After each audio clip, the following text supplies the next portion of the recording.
ഇന്ത്യയിലെ എല്ലാ മാനുഫാക്ചേഴ്സും അവരുടെ ഇയർ എൻഡ് സെയിൽ സ്റ്റാർട്ട് ചെയ്തിട്ടുള്ള ഒരു സിറ്റുവേഷൻ ആണ് നമ്മുടെ ഓട്ടോമൊബൈൽ മാർക്കറ്റിൽ ഇപ്പോൾ ഉള്ളതെന്ന് പറയുന്നത്. അതായത് ഈ ഇയറിൽ നിങ്ങൾക്ക് കിട്ടാവുന്നതിൽ വെച്ച് ഏറ്റവും ബെസ്റ്റ് കൺസ്യൂമർ ഓഫർ ആയിട്ടാണ് പല മോഡലുകളും പല ബ്രാൻഡുകളും ഇന്ന് മാർക്കറ്റിൽ സെയിലിന് വേണ്ടി വെച്ചിട്ടുള്ളത്.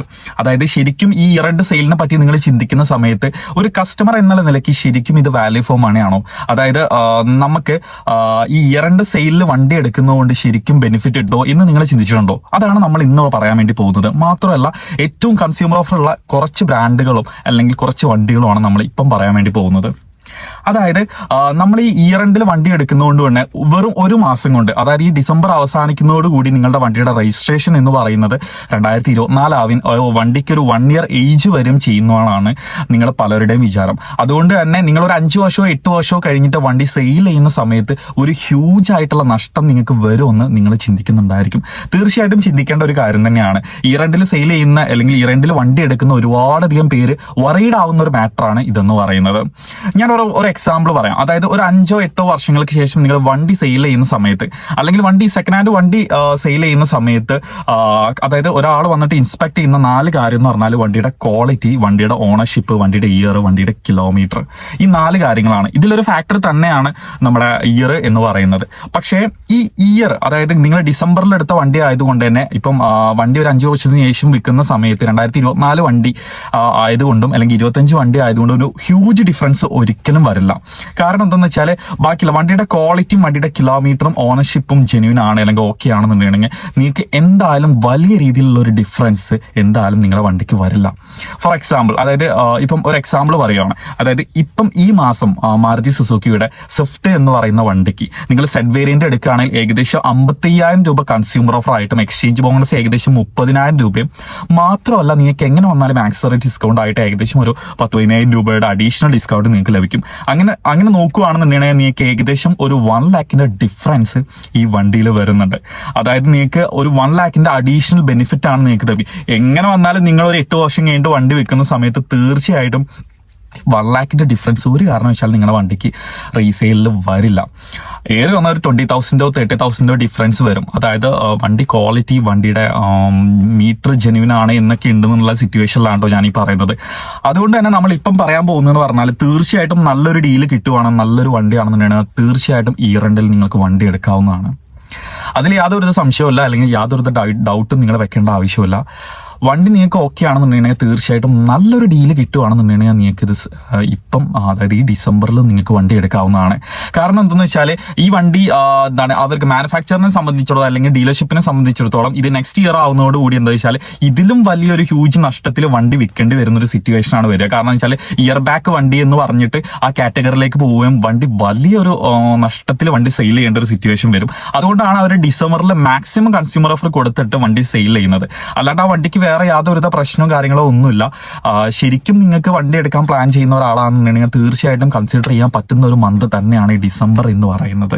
അപ്പം റീസെയിൽ വാല്യൂ കാര്യത്തെ സംബന്ധിച്ചിടത്തുള്ള നിങ്ങളുടെ ഡൗട്ട് ഓൾമോസ്റ്റ് ക്ലിയർ ആയിട്ടുണ്ടായിരിക്കും. ഇനി നമ്മൾ പറയാൻ പോകുന്നതെന്ന് പറഞ്ഞാൽ ഈ മന്തിൽ ഇപ്പം വന്നിട്ടുള്ള കുറച്ച് ബ്രാൻഡുകളുടെ, അതായത് മാരുതി, ടാറ്റ, ഹ്യുണ്ടായി, ഈ 3 ബ്രാൻഡുകളുടെ ആണ് മെയിൻ ആയിട്ട് നമ്മൾ പറയുന്നത്.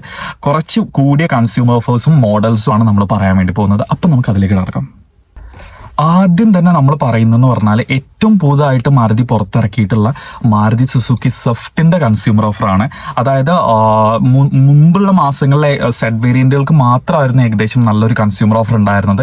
എന്നാൽ ഈ മാസത്തോട് കൂടിയിട്ട് ഏകദേശം എൽ വേരിയന്റിനും ഏകദേശം 50,000 കൺസ്യൂമർ ഓഫറും, അത് വി വേരിയന്റ് മാനുവൽ ആണെന്നുണ്ടെങ്കിൽ 40,000 കൺസ്യൂമർ ഓഫറും, ഇതിൽ തന്നെ ഓട്ടോമാറ്റിക് ആണെങ്കിൽ ഏകദേശം 50,000 കൺസ്യൂമർ ഓഫറുമാണ് ഇപ്പം പ്രഖ്യാപിച്ചിട്ടുള്ളത്. ഇത് സെഡ് വേരിയന്റ് ആണെന്നുണ്ടെങ്കിൽ മാനുവലിന് 50,000 സെഡ്, അതായത് ഓട്ടോമാറ്റിക് ആണെന്നുണ്ടെങ്കിൽ ഏകദേശം 55,000 രൂപയുടെ ഒരു കൺസ്യൂമർ ഓഫറാണ് ഇപ്പം പ്രഖ്യാപിച്ചിട്ടുള്ളത്. തീർച്ചയായിട്ടും സ്വിഫ്റ്റ് എടുക്കാൻ പറ്റിയ ഏറ്റവും ബെസ്റ്റ് ഡീലും അല്ലെങ്കിൽ ബെസ്റ്റ് സമയം ഇത് തന്നെയാണ്. കാരണം എന്താ വെച്ചാൽ ഇതൊരു 6 month മുമ്പ് ലോഞ്ച് ചെയ്ത സമയത്ത് 0 കൺസ്യൂമർ ഓഫറിലായിരുന്നു വിറ്റിട്ടുണ്ടായിരുന്നത്. ഓണത്തിന് പോലും ഏകദേശം ഒരു 25,000-30,000 ഉള്ളിലായിരുന്നു കൺസ്യൂമർ ഓഫർ ഉണ്ടായിരുന്നത്. ഇപ്പം ഏറ്റവും കൂടിയ കൺസ്യൂമർ ഓഫർ എന്ന് പറഞ്ഞാൽ 55,000 ആണ്. അപ്പം ഇതിലൊരു വാല്യൂ ഫോർ മണി എന്ന് പറഞ്ഞാൽ തീർച്ചയായിട്ടും സെഡ് വേരിയന്റ് തന്നെയാണ്. അല്ലാന്നുണ്ടെങ്കിൽ നമ്മൾ എൽ വേരിയന്റ് എടുത്തിട്ട് നമുക്ക് അഡീഷണൽ ആയിട്ട് പുറത്തുനിന്ന് ആക്സസറീസ് ചെയ്തിട്ട് എടുക്കാവുന്നതാണ്. അതാണ് എൻ്റെ ഒരു പേഴ്സണൽ അഭിപ്രായം. മാത്രമല്ല ഇതിൻ്റെ ഒരു CNG വേരിയന്റ് കൂടി ഉണ്ട്. തികച്ചും പ്രാക്ടിക്കൽ ആയിട്ടുള്ള ഒരു വണ്ടിയാണ്. അതായത് നമുക്ക് ഡെയിലി ഓട്ടോ ഉള്ള ഒരാളാണെന്നുണ്ടെങ്കിൽ ബൈക്ക് കൊണ്ടു നടക്കുന്ന പോലെ കൊണ്ടു നടക്കാം. ഏകദേശം ഒരു 1 lakh സംതിങ്ങിന്റെ ഡിഫറൻസ് ആണ് വരുന്നത്. ഒരു 1.25 ഡിഫറൻസ് മാത്രമേ വരുന്നുള്ളൂ. മാത്രമല്ല ഇതിന് ഇപ്പം ഏകദേശം 50,000 കൺസ്യൂമർ ഓഫർ ഉണ്ട്. അപ്പം അത് നോക്കുകയാണെന്നുണ്ടെങ്കിൽ തീർച്ചയായിട്ടും എടുക്കാൻ പറ്റുന്ന ഒരു ഓപ്ഷൻ എന്ന് പറഞ്ഞാൽ CNG വെഹിക്കിൾ ആണ്. അതായത് നമുക്ക് അതായത് ഡെയിലി ലൈഫിൽ യൂസ് ചെയ്യുന്ന, ഡെയിലി ഒരു 50 കിലോമീറ്റേഴ്സ് ഒക്കെ യാത്ര ചെയ്യുന്ന ഒരാളാണെന്നുണ്ടെങ്കിൽ തികച്ചും പ്രാക്ടിക്കൽ ആയിട്ടുള്ള ഒരു വണ്ടി തന്നെയാണ് സ്വിഫ്റ്റിന്റെ CNG വെഹിക്കിൾ എന്ന് പറയുന്നത്. തീർച്ചയായിട്ടും ഈ മന്ത് നിങ്ങൾക്ക് പരിഗണിക്കാൻ പറ്റുന്ന ഒരു വണ്ടി തന്നെയാണ് സ്വിഫ്റ്റ് എന്ന് പറയുന്നത്. ഇനി മാരുതിയുടെ ടാക്സി വേരിയന്റുകൾക്കാണ് വലിയ രീതിയിലുള്ള ഒരു കൺസ്യൂമർ ഓഫർ പ്രഖ്യാപിച്ചിട്ടുള്ളത്. അതായത് വാഗ്നർ ടാക്സി എടുക്കുകയാണെന്നുണ്ടെങ്കിൽ ഏകദേശം 35,000 രൂപ കൺസ്യൂമർ ഓഫർ ആയിട്ടും, ഇത് എർട്ടിഗ ടാക്സി എടുക്കുകയാണെന്നുണ്ടെങ്കിൽ ഏകദേശം 25,000 രൂപ കൺസ്യൂമർ ഓഫർ ആയിട്ട് നൽകുന്നുണ്ട്. സാധാരണ മാരുതിയുടെ ടാക്സി വേരിയന്റുകൾക്ക് ഈ രീതിയിലുള്ള ഒരു കൺസ്യൂമർ ഓഫർ ഉണ്ടാവലില്ല. പക്ഷേ ഈ മാസം ഇങ്ങനെ ഒരു കൺസ്യൂമർ ഓഫർ കൂടി ടാക്സി വേരിയന്റുകൾക്ക് ഉണ്ട്. ഇനിയിപ്പം നെക്സ സെഗ്മെന്റിലേക്ക് പോവുകയാണെന്നുണ്ടെങ്കിൽ ഇപ്പം കൂടിയൊരു കൺസ്യൂമർ ഓഫർ എന്നൊന്നും പറയാനില്ല. ഇഗ്നീസ് ആണെന്നുണ്ടെങ്കിൽ നോർമൽ മാനുവൽ വേരിയന്റിനൊക്കെ 50,000 ആണ് കൺസ്യൂമർ ഓഫർ. ഓട്ടോമാറ്റിക് ആണെങ്കിൽ ഏകദേശം 55,000 ആയിരിക്കും. ഇനിയിപ്പോ ബലീനോയുടെ കേസ് എടുക്കുകയാണെന്നുണ്ടെങ്കിൽ സിഗ്മ വേരിയന്റിന് മാത്രമാണ് ഏകദേശം 45,000 രൂപയുടെ ഒരു കൺസ്യൂമർ ഓഫർ ഉള്ളത്. ബാക്കി എല്ലാ മാനുവൽ വേരിയന്റിനും 35,000 രൂപ മാത്രമേ കൺസ്യൂമർ ഓഫർ ഉള്ളൂ. ഇങ്ങനെയാണ് മാരുതി ലൈനപ്പിലുള്ള ഒരു കൺസ്യൂമർ ഓഫർ വന്നത്. മാത്രമല്ല ഇതിന്റെ കൂടെ തന്നെ പറയട്ടെ, അതായത് ഫ്രോൺസ് ടർബോ വേരിയന്റിന് ഈ മാസം ഏകദേശം 40,000 രൂപ ക്യാഷ് ഡിസ്കൗണ്ട് ആയിട്ട്, അതായത് കൺസ്യൂമർ ഓഫർ ആയിട്ട് പ്രഖ്യാപിച്ചിട്ടുണ്ട്. അപ്പം ഈ രീതിയിലാണ് മാരുതി ലൈനപ്പിലുള്ള ഒരു ഇയർ എൻഡ് സെയിൽ നടന്നുകൊണ്ടിരിക്കുന്നത്. അതായത് നമ്മൾ ഓവറോൾ നോക്കുകയാണെന്നുണ്ടെങ്കിൽ സ്വിഫ്റ്റ് വേരിയന്റുകൾക്കാണ് ഏറ്റവും കൂടിയ ഒരു കൺസ്യൂമർ ഓഫർ ഈ മാസം പ്രഖ്യാപിച്ചിട്ടുള്ളത്.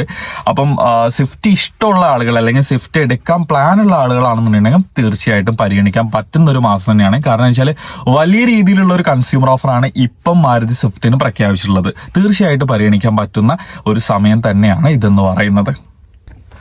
ഇനി ടാറ്റയുടെ കേസ് എടുക്കുകയാണെന്നുണ്ടെങ്കിൽ ടാറ്റയിൽ ഏറ്റവും കൂടുതൽ കൺസ്യൂമർ ഓഫർ ഉള്ള 3 വണ്ടി എന്ന് പറഞ്ഞത് ഒന്ന് ടിയാഗോ ആണ്. ടിയാഗോയ്ക്ക് ഏകദേശം 65,000 രൂപ കൺസ്യൂമർ ഓഫർ ആയിട്ട് തന്നെയുണ്ട്.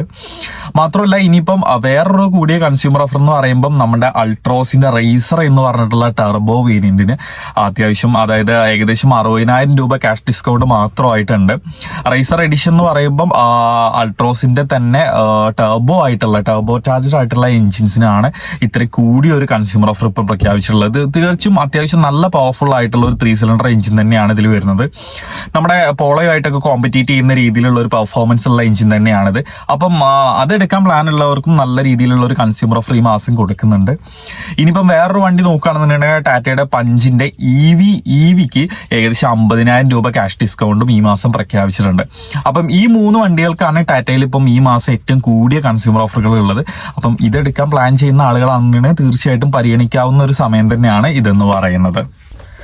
ഇനി നമ്മൾ ഹ്യുണ്ടായിലേക്ക് പോവുകയാണെന്നുണ്ടെങ്കിൽ വെന്യൂ, വെർണ, i20 ഈ 3 വേരിയന്റുകൾക്കാണ് ഏറ്റവും കൂടിയ ഇയർ എൻഡ് സെയിൽ അല്ലെങ്കിൽ ഇയർ എൻഡ് കൺസ്യൂമർ ഓഫർ പ്രഖ്യാപിച്ചിട്ടുള്ളത്. വെന്യൂന് ഏകദേശം 45,000ഉം i20ലേക്ക് പോവുകയാണെങ്കിൽ 50,000ഉം വെർണയ്ക്കിൽ പോവുകയാണെങ്കിൽ ഏകദേശം 70,000ഉം കൺസ്യൂമർ ഓഫർ പ്രഖ്യാപിച്ചിട്ടുണ്ട്. അപ്പം വെന്യൂ എന്ന് പറഞ്ഞാൽ സബ് കോമ്പാക്ട് XUV സെഗ്മെന്റിൽ നല്ലൊരു ഓപ്ഷൻ തന്നെയാണ് വെന്യൂ എന്ന് പറയുന്നത്. പ്രത്യേകിച്ച് വെന്യൂന്റെ ഡീസൽ വേരിയന്റ് അത്യാവശ്യം നല്ല മൈലേജും മെയിൻ്റനൻസ് ഫ്രീ ആയിട്ടുള്ള ഒരു എഞ്ചിൻ തന്നെയാണ് അതിൽ ലഭിക്കുക. അപ്പൊ തീർച്ചയായിട്ടും ഈ മാസം പരിഗണിക്കാൻ പറ്റുന്ന ഒരു വണ്ടി തന്നെയാണ് വെന്യൂ എന്ന് പറയുന്നത്. പിന്നെ i20 വെർണയും ഇഷ്ടമുള്ളവർക്ക് തീർച്ചയായിട്ടും പോവാം. വെർണയൊക്കെ പുതിയ വേരിയന്റ് കൂടുതൽ ആളുകൾക്ക് അത്ര ഇഷ്ടമായിട്ടുള്ള ഒരു ഡിസൈനും കാര്യങ്ങളൊന്നുമല്ല. അതുകൊണ്ട് തന്നെ വെർണയ്ക്ക് കമ്പാരിറ്റീവ്ലി നല്ല സെയിൽ കുറവാണ്. അതുകൊണ്ടായിരിക്കും ഇത്ര വലിയൊരു കൺസ്യൂമർ ഓഫർ പ്രഖ്യാപിച്ചിട്ടുണ്ടായിരിക്കും. അപ്പം വെന്യൂ എടുക്കാൻ ആഗ്രഹമുള്ള ആളുകൾക്ക് തീർച്ചയായിട്ടും പരിഗണിക്കാവുന്ന ഒരു മാസമാണ് ഇതെന്ന് പറയുന്നത്. ഇത്രയാണ് ഈ 3 ബ്രാൻഡുകളുടെ മെയിൻ ആയിട്ടുള്ള കൺസ്യൂമർ ഓഫറും കൂടിയ രീതിയിലുള്ള നമ്മുടെ വാല്യൂ ഫോർ മണി ആവുന്ന വേരിയന്റുകളും ഇത് തന്നെയാണ്. അപ്പം നമ്മൾ ഈ പറഞ്ഞിട്ടുള്ളത് ക്യാഷ് ഡിസ്കൗണ്ട് ആയിട്ടുള്ള ഒരു കൺസ്യൂമർ ഓഫറാണ്. ഇതിന്റെ പുറത്ത് വലിയ രീതിയിലുള്ള എക്സ്ചേഞ്ച് ബോണസുകളും മാത്രമല്ല അഡീഷണൽ ആക്സസറീസ് നമുക്ക് ബെനിഫിറ്റ് നമുക്ക് ഇതിന്റെ കൂടെ ലഭിക്കും. അപ്പം നല്ല ഡീലർഷിപ്പ് കണ്ടുപിടിച്ചിട്ട് അത്യാവശ്യം നല്ല ബാർഗെയിൻ ചെയ്തിട്ട് തന്നെ നമ്മൾ പുതിയ വണ്ടി ഈ മാസം എടുക്കുക. കാരണം എന്താ വെച്ചാൽ കൂടുതൽ സ്റ്റോക്ക് ഒക്കെ ഉള്ള വണ്ടിയാണെന്നുണ്ടെങ്കിൽ അവർക്ക് ഈ ഇയറിൽ തന്നെ അല്ലെങ്കിൽ ഈ മന്തിൽ തന്നെ അവർക്കത് ക്ലിയറൻസ് ചെയ്യേണ്ടി വരും. അപ്പം നല്ല ബാർഗെയിനിങ് ഒക്കെ സ്കോപ്പ് ഉള്ള ഒരു മാസം തന്നെയാണ് ഡിസംബർ മാസം എന്ന് പറയുന്നത്. അപ്പോൾ തീർച്ചയായിട്ടും നിങ്ങൾക്ക് അതായത് വണ്ടി എടുക്കാൻ പ്ലാനുള്ള ആളുകൾക്ക് തീർച്ചയായിട്ടും പരിഗണിക്കാൻ പറ്റും. നല്ലൊരു ഡീൽ കിട്ടുന്ന സമയത്ത് തീർച്ചയായിട്ടും എടുക്കാം. കാരണം വെച്ചാൽ നിങ്ങളൊരു 5-8 വർഷം കഴിഞ്ഞിട്ട് വണ്ടി സെയിൽ ചെയ്യുന്ന സമയത്ത് റീസെയിൽ വാല്യൂവിൽ ഇത് വലിയൊരു വ്യത്യാസമൊന്നും ഉണ്ടാക്കാൻ പോകുന്നില്ല. അപ്പം വണ്ടി നല്ല വണ്ടിയാണെന്നുണ്ടെങ്കിൽ തീർച്ചയായിട്ടും നിങ്ങൾക്ക് കിട്ടേണ്ട ഒരു പ്രൈസ് എന്തായാലും നിങ്ങളുടെ വണ്ടിയിൽ കിട്ടും. പ്രത്യേകിച്ച് മാരുതിയൊക്കെ ആണെന്നുണ്ടെങ്കിൽ തീർച്ചയായിട്ടും റീസെയിൽ വാല്യൂലൊന്നും നിങ്ങൾ അത്ര വറീഡ് ആവേണ്ട ആവശ്യമില്ല. അതിന്റെ റീസെയിൽ വാല്യൂ എന്ന് പറഞ്ഞാൽ അങ്ങനെ നഷ്ടപ്പെടുന്ന ഒന്നല്ല. നല്ല ക്വാളിറ്റി വണ്ടിയാണെന്നുണ്ടെങ്കിൽ തീർച്ചയായിട്ടും നിങ്ങൾക്ക് ഇയർ നോക്കാതെ തന്നെ നല്ലൊരു പ്രൈസ് എന്തായാലും ലഭിക്കുന്നതായിരിക്കും. അപ്പം ഇത്രയാണ് നമ്മളെ ഇയർ എൻഡ് സെയിലിനെ പറ്റിയിട്ട് നമുക്ക് പറയാനുള്ളത്. അപ്പം എല്ലാവരും നല്ല രീതിയിൽ ചിന്തിച്ചിട്ട് നല്ല ഡ്രൈവൊക്കെ ചെയ്തിട്ട് വണ്ടി എടുക്കാം. അപ്പം വീഡിയോ അവസാനം വരെ കണ്ടതിന് എല്ലാവർക്കും നന്ദി.